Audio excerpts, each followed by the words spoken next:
Hey YouTube, what's going on? ZeroMagnumX here. I'm bringing you a new and exciting deck profile.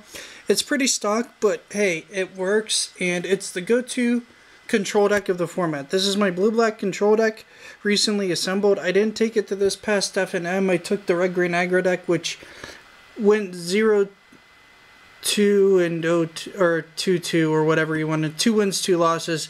The first matchup was against humans, which was just favored against me, especially since they just had all their drops and they were on the play. And then the next one was versus Blue-Red Delver. Both decks I took to 3 with the red-green aggro deck, so it's really, really good. Don't think it's not just because I ended up losing. I had bad hands and draws the first 2 games. The deck did not want to flow. I didn't see a sword in either of those matchups, aside from the Blue-Red Delver matchup. But it wasn't really an early enough play to benefit from it. Then I beat...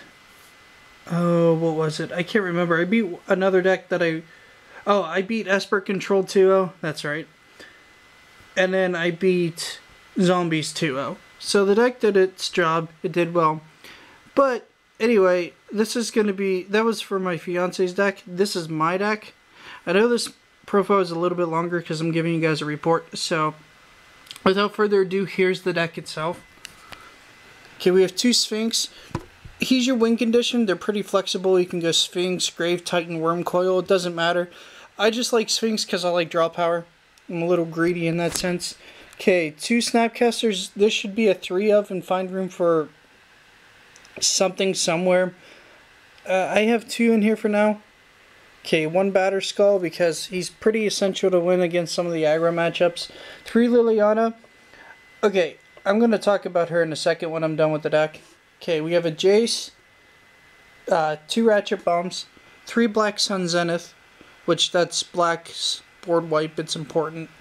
1 Blue Sun Zenith, 2 Go for the Throat, 1 Doomblade, 3 Tragic Slip, 4 Mana Leak, 1 Negate, 2 Dissipate, I believe 3 Forbidden Alchemy, 3 Think Twice, and 2 Curse. Then we have the 8 Dual Lands here. I can check numbers here for you.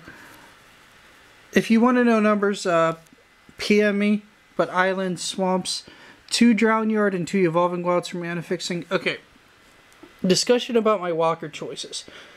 Jace is helpful for draw power for the deck whenever you don't have a Sphinx up, and he can be a win condition if you can protect him by milling your opponent to death. Because 10 cards is 1/6 of the deck, and by the time you play him, they're probably at, I'd have to say, around 50 to 48 cards in their deck or less. So really, by the time he hits and he can punch with that 10 cards, you're hitting virtually 1/4 to 1/5 of their deck. Okay, Liliana, she's a skillful card in the sense that you have to play her more like turn 5. You have to board wipe her, and you have to play her whenever you can control your opponent and use her well. People say she's not that good late game, but she can be. For her 2 abilities, you board wipe and then next turn play her with 2 mana open for like a Mana Leak or a Doomblade or Go for the Throat. And then you continuously control them by their draw power. You should always be ahead in draws, and hopefully they've wasted their resources trying to just beat you out. You know. And then after that, she's good to come in and be able to make them sacrifice creatures. Because chances are, unless you're first in something like tokens, which is why Ratchet Bomb is there, which is if you have those in your hand versus tokens, you pick Ratchet Bomb. Just common sense, guys. Okay, anyway, chances are is that they have to pour all their mana into 1 or 2 creatures, and you can have her being a living guess verdict at that point, and also make them discard and waste resources, and your draw power should allow you to be ahead in the draw game.